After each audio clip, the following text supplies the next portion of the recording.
Jola para sa mga rekto. Yeah. At kung may katotohanan man ba ang sinasabi ko na sa April 15, sa dinner na pinicture na nasa Facebook, kwento nila sa akin ang kanilang sistema para sa road openings, bilihan ng lupa, pagpondo gamit ng impluensya sa gobyerno, at pag-raise ng pondo para sa mga eleksyon. Kaya ako nagtanong, Mr. Speaker, distinguished colleague, kasi ganun ba talaga ang gastusan Batangas? Matanong ko po yung ating kasamahan, magkano po ang ginastos niya sa eleksyon? Actually, mas mababa ang gastusan actually sa Batangas kaysa sa ibang mga probinsya. At kung bubuksan natin kung saan ang pinakamataas, balita ko nasa ibang mga rehiyon ng ating bansa, hindi masyadong mataas ang Calabarzon, di ba? Kong JJ, hindi masyadong mataas sa atin sa Batangas o sa Quezon. Pero, ang punto ko ay hindi para buksan ang ginagastos ng mga politiko sa mga eleksyon. Ang punto ko ay bakit ang isang kontraktor ay gagastos para sa mga politiko? Kung election spending ang bubuksan natin, hindi tayo matatapos ngayong araw. Ang punto ko, bakit ang kontraktor, ang lantaran, nag-host ng mga political events para sa mga politiko sa Batangas? Mr. Speaker, would the Honorable J.J. Suarez respond? But I would continue my line of questioning after his response. Sorry. Before we continue, let's put a little order here. Huwag nating gawing free for all to, please. Ang punto ko, Honorable members of this ginagastos House. sa Quezon o sa Excuse me, Batangas, I'm addressing mas the mababa floor, naman. sir. Kasi Order. probinsya. I'm addressing the floor. Let's put a little order and let's put a little respect with our colleagues. Honorable JJ, please respond. You were called out. Yeah, thank you very much, no, Mr. Speaker. I found it a little bit offensive that all of a sudden a dear colleague of mine would call out my name during his collective and personal privilege. But nevertheless, no, insofar as my name was called and he asked me, let me just respond with a few queries of clarificatory in nature. Am I allowed, Mr. Speaker? Please proceed. Kanina po na pinakikinggan ko ang pananalita ng ating kinatawan mula sa Batangas. Binanggit niya na may mga halagang ginamit sa kampanya. Totoo po ba ito? Opo, na ang mga leader Meron sa po aking ba distrito. tayong Yes. ebidensya na magpapatunay? Meron po bang dokumento? Meron po ba tayong hawak na anumang sinumpang salaysay na magsasabi na ganito nga po talaga ang nangyari?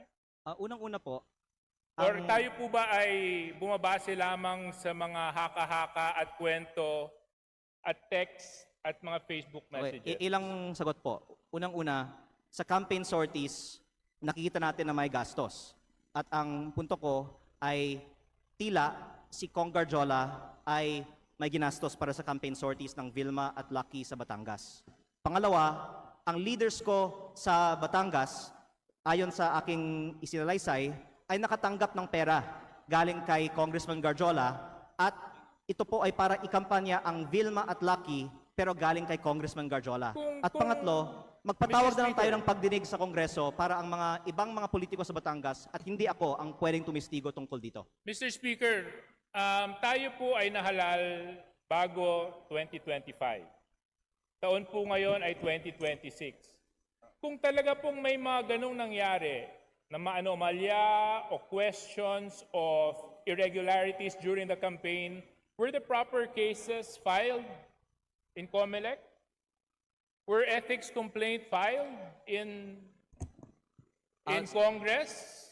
Why are we now standing here insinuating all sorts of illegal acts that happened in 2025 when so much time has passed? Unang-una Now po, I question, Mr. Speaker, the timing of all of this. Now, I even find it a little bit offensive na pati ako babanggitin. But I'll tell you one thing, Congressman Leviste, maayos kami sa Quezon, wala kaming problema doon. ang sinasabi ko kami mas nagkakasundo mababa at ang gastusin sa nagkakaisa. Quezon. Walang Well, kalaban ka naman sa nakarang eleksyon di ba? Congressman Leviste, Mr. Speaker, I'm sorry. I'm supposed to be respecting Please our rules. address the Mr. Speaker, unfortunately, I do not abide by comments of the good congressman from Batangas. I think it's totally uncalled for and baseless. And in fact, it's downright hearsay for him to make such allegations. And if indeed he has factual basis in anything and everything that he is saying, there were proper forums to do the same, to act on those allegations, to make the necessary complaints. Why now? Why here? Mr. Speaker. First of all, I would like to manifest that I appreciate the help that Deputy Speaker Suarez has extended to me in my first term as a advisor and mentor. And I did not mean any disrespect earlier by mentioning that. My point was that mas mababa ang gastusin sa Quezon at Batangas at sa Calabarzon kumpara sa ibang mga rehiyon. Pero ang punto ko ay hindi ang ginagastos sa election, kung hindi ang pinanggagalingan ng gastos na ito. Lalo na kapag lantaran ang kontraktor ay nasa campaign sortie at ako nga ay may personal na karanasan na si Garjola ay gumagastos para sa kampanya ni Vilma at Lucky. Mr. Speaker, But in terms of your question, why now? I would like to say that my focus has been on transparency and accountability on corruption in the DPWH and the flood control investigations. Kasi hindi sapat na i-disqualify natin ang mga kandidato na may vote buying sa mga eleksyon. Dapat kasuhan para sa pagnanakaw ang mga politiko kapag sila ay nahalal na. Kaya yun ang inuna ko, yung pananagutan sa korupsyon sa DPWH. Pero kung pwede ko pong banggitin din, ako po ay hindi sinungaling. Ayokong bulahin ng taong bayan. Lahat tayo dito sa plenaryo ngayon ay may kaalaman na talamak ang vote buying at umaabot sa daan-daang milyon on average at minsan bilyon-bilyon ang mga kampanya ng mga kandidato sa Pilipinas. Kaya kung sino man dito ang magtatayo at magsasabi na kasinungalingan ang sinasabi ko na umaabot sa daan-daang milyon, at the very least, ang ginagastos ng ibang mga kandidato na nandito sa plenaryo ng Kongreso ngayon, hindi ako mahihiya na magsabi na sila ang sinungaling at ako ay nagsasabi ng totoo. Pero hindi ko balak buksan ng itong issue ngayon. Ang binubuksang issue ko ngayon ay bakit ang kontraktor ang lantarang gumagastos para sa kandidato, meron bang kapalit ang ginastos ng kontraktor na ito? Mr. Speaker, Deputy just- Speaker yeah. Suarez, please One- respond and we will wrap Yeah. up because One the 10 question minutes lang. has already expired. Please take na- note, Majority Leader.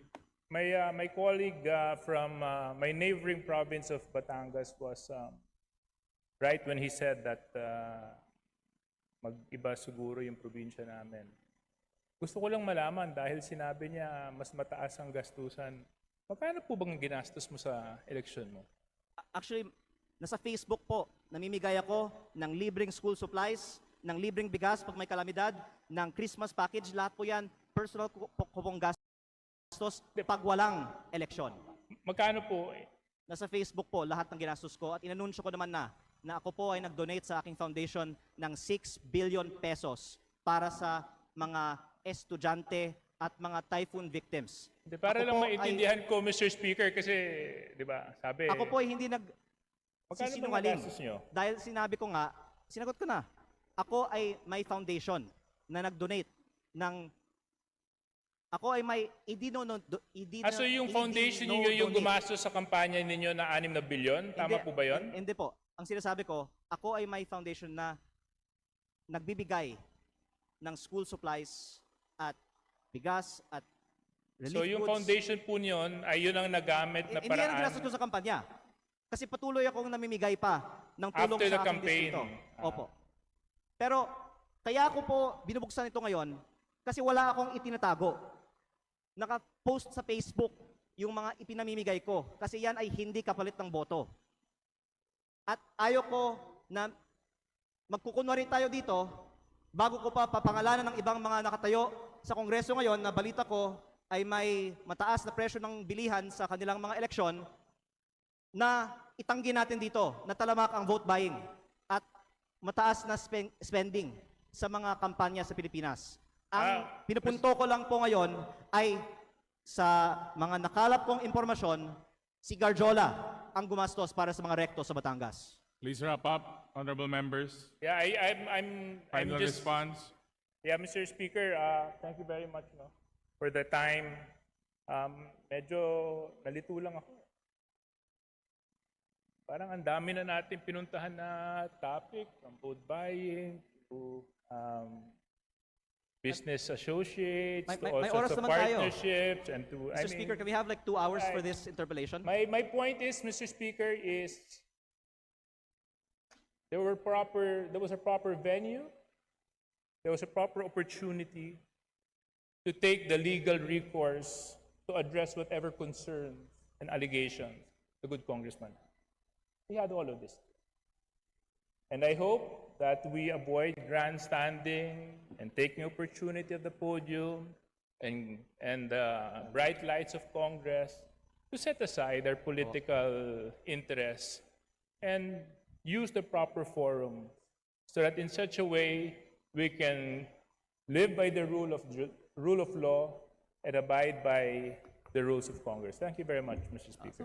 Majority Leader. Mr. Speaker, would may like I to recognize continue my Congressman time? Terry Don of Bicol Yeah. Sarok. Yeah. Mr. Before Speaker, we point of order, I finish believe this, I'm still Since the time is interpolating. expired, the Honorable Ridon is given a few minutes.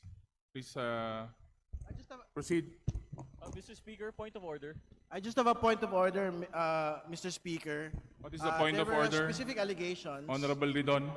There were specific allegations relating to other regions outside of Calabarzon that are spending so much more during their elections. I think it is not based on truth. It is not based on fact. It should be stricken off the record. I move to strike that particular section out of the record, Mr. Speaker. Mr. Speaker, I believe I was interpolating and the Honorable J.J. Suarez was allowed to interject. May I proceed with my line of questioning? Lipat lang po ako dun sa... Mr. Speaker, you have to decide on a point of order. Majority Leader, there was a point of order raised by the Honorable Ridon.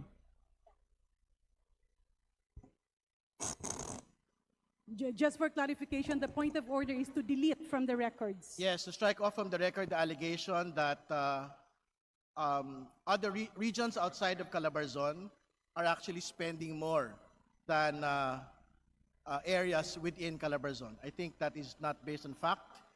That is not based on truth. It should be stricken out of the record. That is the first point of order. Majority Mr. Leader. Speaker. Please respond to the point of order.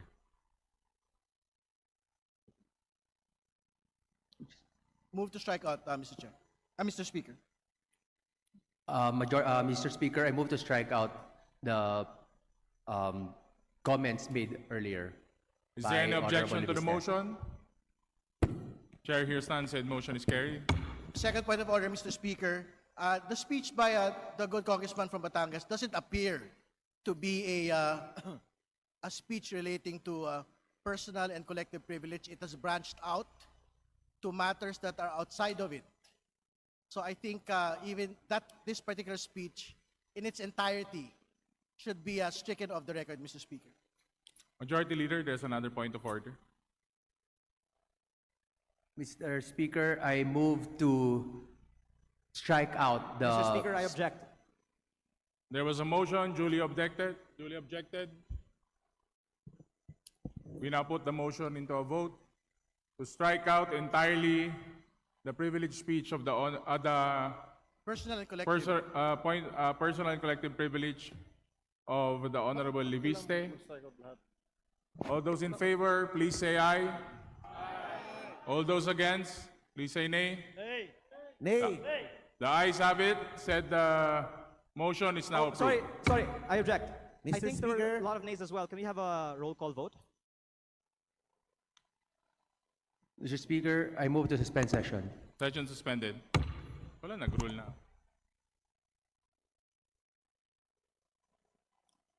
Nabang ko na eh.